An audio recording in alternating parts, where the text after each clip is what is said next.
Hi guys, it's Easy here. So today I'm here with another standard deck profile, and this time also a buddy fight deck profile, and this time we're covering the Dragon Ein build. So Dragon Ein, I think, is probably sort of the easiest one to make uh, amongst all of the types that you can get. Even though like Magic Warrior is also quite easy, but then Dragon Ein to me is a lot more straightforward because you put a lot of key cards in there. You don't have a lot of extra space for things. You do have some slots, free slots that you can just adjust numbers up or down, but the usual choices should be very similar. Compared to other that you might actually need to consider a little bit more, this you can consider a little bit less.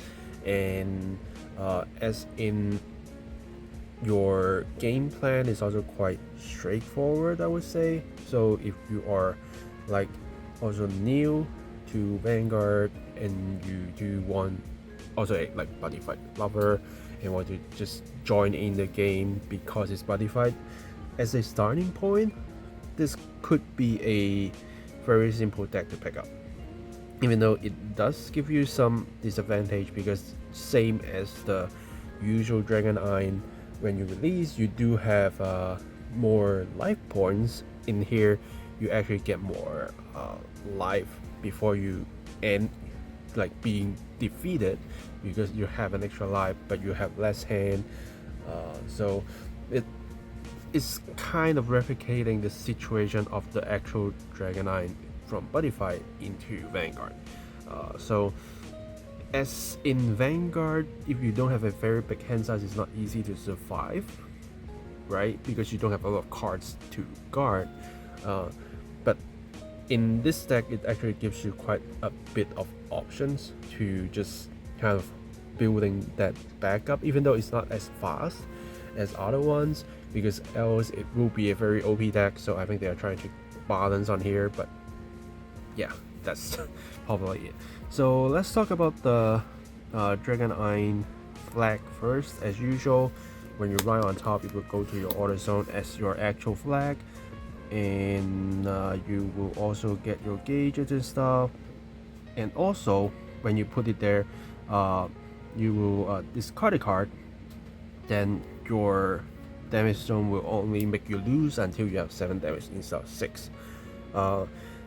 So far, because it is a ability of the flag, it's not something that given to you. So from my understanding, Blackmire should not like what the Greedon will, just because also your Vanguard skill will be wiped by Divine skill. So if you are on 6 damage and then you actually get hit by Blackmire Divine skill, you will lose because you are back to the normal rule. But because this card is in the order zone, and it's the card ability instead of something that given to you, give it to your Vanguard. So even if you take the Blackmire Divine skill, you should not be dead on 6 damage.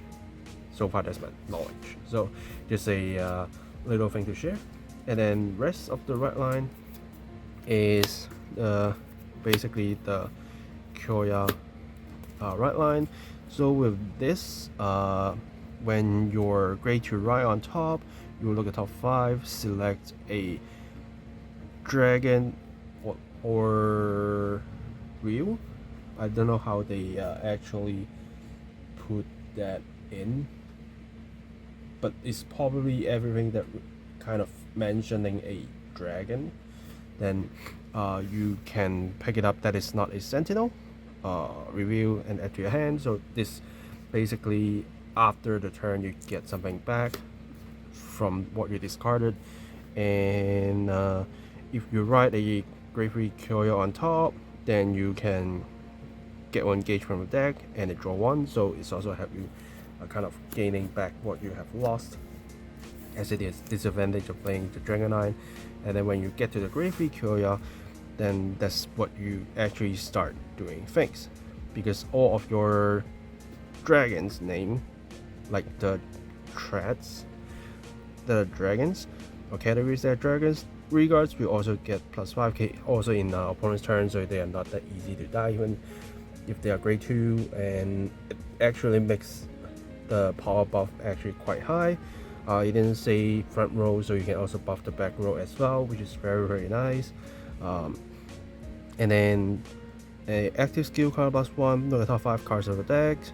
Also find the dragon card and review it. And if it's a unit, call the regard circle. If it's a normal order, add to your hand and then shuffle the deck. So every single turn you can counter +1 to basically get something out of it, because as a Dragon Ein player, you are playing all the dragon things in there, so most of the time you will be able to find some stuff, right? So that's basically it. And then it also get the Dragon Throne skill. Instead of being a card, it's actually written on the Vanguard as a skill. When you have a HASATA Haka unit, you can ignore the grade and call it, and if it's in the center back row, it can also attack. So it's basically allows you to do 1, 2, 3, 4 attacks just by seeing the skill. And then our HASATA Haka sometimes can do more than 1 attack, so that's making the 5th attack possible. And with the buddy, I'm choosing the normal version of the HASATA Haka instead of the Yearner of Extinction one, which is also included in the deck. One reason to keep it simple is because it's a buddy rare. So I think it's good to put the buddy rare in here, but if you want to use the other one, it's okay, depending on how you like to have a guarantee HASATA Haka. Which one do you like?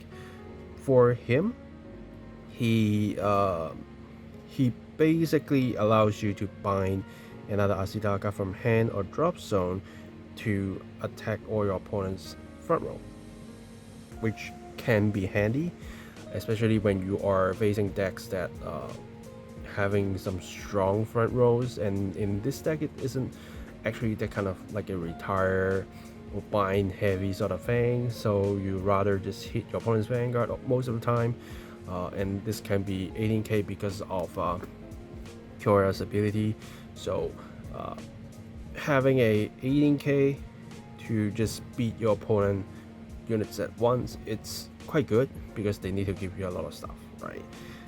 And then if it's during your opponent's turn, when this unit is retired, or when you damage check a card, so basically when you take a damage, then and if your Vanguard is not equipped with an item, then from the deck and drop zone you can find your sword and equip your Vanguard, shuffle a deck if you search from the deck, right? So we get a lot of text, but yeah.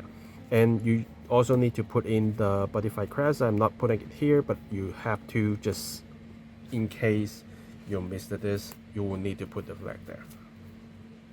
And then for the main deck first, more person rights, more of the basic HASATA Haka, because you do need to bind another one, so the more you have is actually better.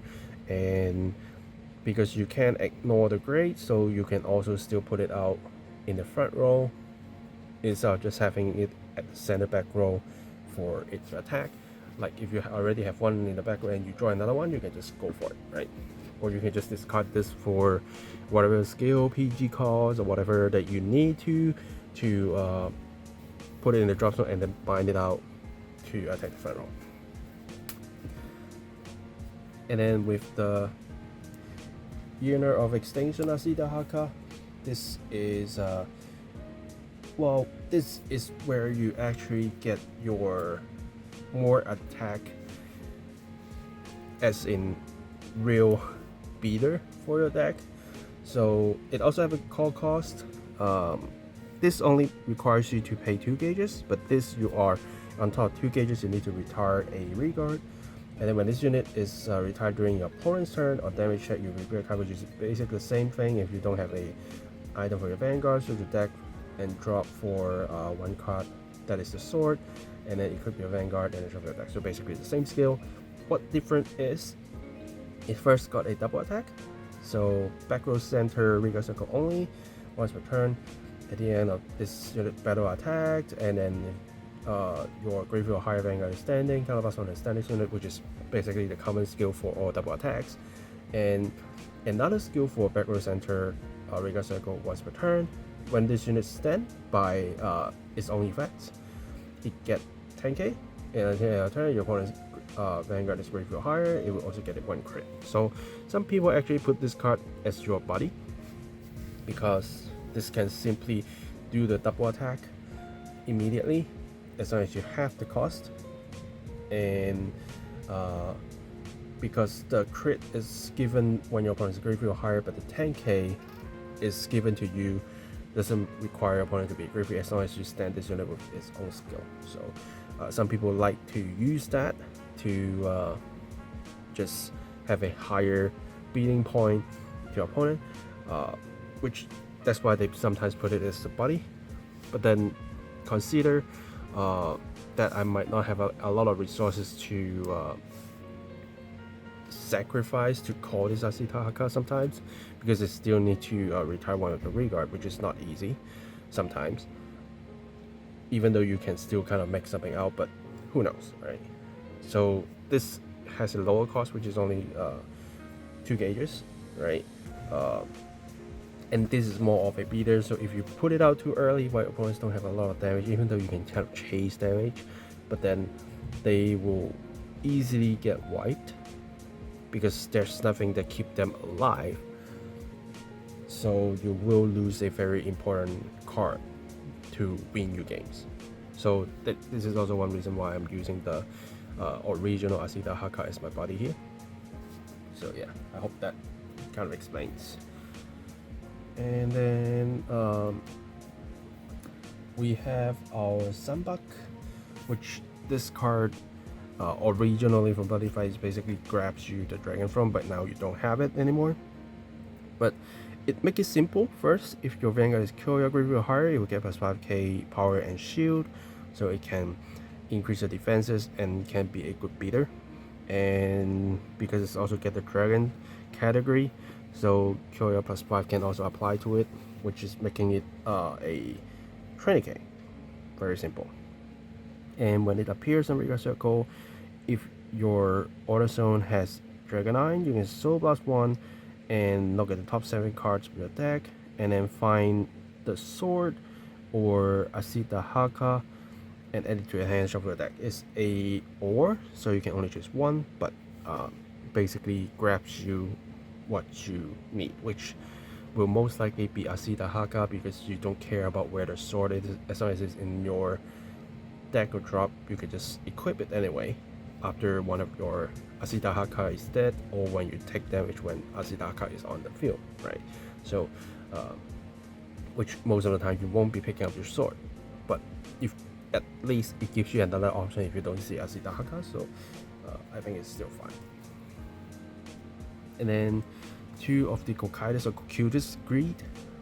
So this basically gives you 2 gauges, because we do need to use 2 gauges to call HASATA Haka, so more chances of actually having the gauges is great, and it's sort of still a backup plan if you need to retire your opponent's regards, even though it costs 3 gauges, but at least you give yourself an option. You don't use it 90% of the time, but then if you need it, at least it's there.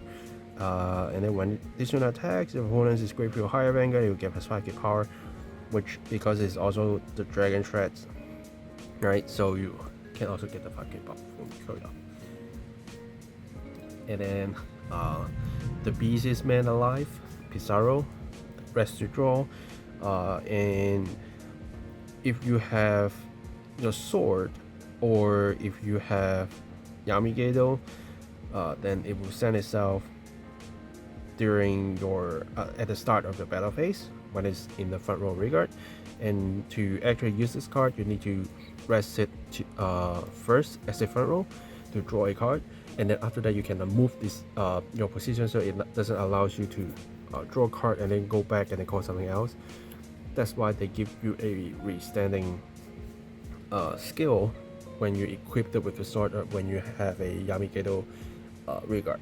So which is a very good thing, because in Vanguard, if you just rest this and then you don't have anything to kind of replace it, then it just you just lose one attack, and they don't want that to happen because the number of attacks is very important in Vanguard, so they give you this kind of skill back, which is very nice. And then 2 of the Blue Sky drum, Blue Sky Knight's drum, mainly just for the counterblast one to draw one, nothing too much to care. When this unit attacks Sacred Field higher unit, soul charge 1 or put the top card of the deck into the gauge face down. So it's a skill that you might want to use, not always, but more importantly on the draw. And then you also get the Soul Guard, so it stays on the field a little bit longer, which is great. But so far, when we are looking into call cost to retire something, you cannot use Soul Guard to let it stay on the field. Okay, so that's so far is what I noticed. It might be wrong, but if it is wrong, let me know. But so far, in my knowledge, I think this is how it's working. So whenever you need to retire something as a call cost, you can activate the Soul Guard. And then we have this little knight here. Okay, we just heard lightning, but I think we can ignore that. Dragon Knight Cagliostro. So this is a very simple regard. When it plays a regard cycle, if you have not placed another regard with the same name as this unit this turn, and your auto zone has Dragon Ein, draw a card. So it's basically a once per turn, bound by name, on place, draw one. It's just that simple. And then after that, it's just a threatening a beater or booster, nothing else. But having the draw is very important, which is kind of like having your nice one in Magic Well, so you every turn get to do an extra draw. Because you do also need to like kind of use your increase your gauges to draw, and then discard to ride another card. So in this way, they kind of giving you something in return. And then the common ancient world cards that you will use. Okay, that's a little bit scary, but I think it's also a good moment where Divine Dragon Creation and the Dragon Emperor Legend.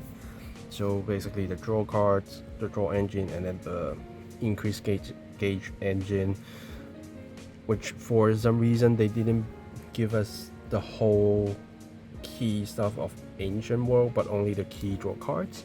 Hopefully in the future we can actually get some boss units for Ancient World to actually play for. Yeah, but so far we only have like these ones. And then we have a sword. So it can simply just equip when you have Koroya, but it cannot be played. It can only be equipped by HASATA Haka ability, so don't just try to put it on. You cannot. So whenever you see this card, ditch it for whatever, and then let yourself take a damage, or let your HASATA Haka to be dead, then you can equip it. Basically just that simple. For during your turn, your Vanguard will get plus 10k plus 1 crit, and or your HASATA Haka will get plus 5k. So on top of this, you actually get the plus 10k. With this, you can do a 23 and a 33k swing. Just very simple math. And when you equip this card and that unit is being attacked for the battle, you get plus 15k power once per turn for that battle. So it's kind of like a Basagra where you get the shield 2 plus shield, plus power to actually let you defend attacks. So they're trying to use this to kind of replicating the single attack block thing, right? But it's not that easy to get it in Vanguard, so they use the way Basagra did to at least give you some shield value to survive. And then for PGs, I'm using 2 unit PGs and then 2 Blizzard PG. If you're afraid of Blizzard limitations, you can put another unit PG in there. But so far I'm thinking this 2-2 works for me. but you can do it for one if you want to.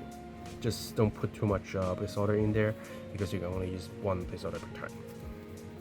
And then for triggers, because I'm doing a buddyfight only focus deck, so using the buddyfight OT and then 8 crits, 3 draws, and then 4 heals.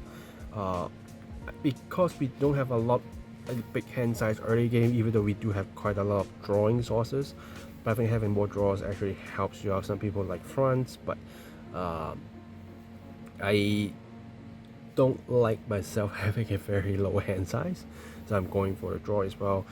Trigger, I think, is up to you what you want to do, and if you are adding like more generic cards, then you can first including a Regulus piece, which can be if you want some protection, you can use the Angel Letter to protect yourself, but do need to see if it contrasts with you playing orders.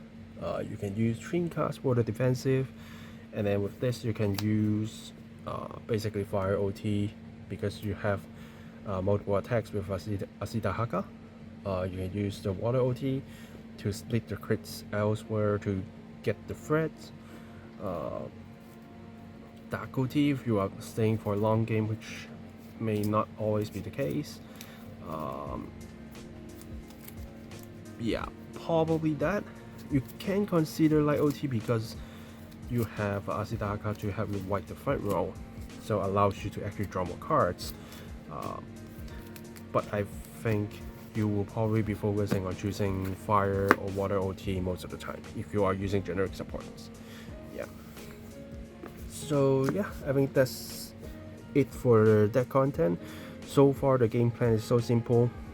Just get to grade 3, draw cards every turn, find yourself a HASATA Haka at the back, no matter they attack once or attack twice, depending on what you play, and then equip your sword, increase your defenses, and just do a high power 4 attack for a 4 to 5 attack turn every time, because you have a lot of buffs with Koroya, you have buffs with the sword and stuff, and your other units will also buff themselves.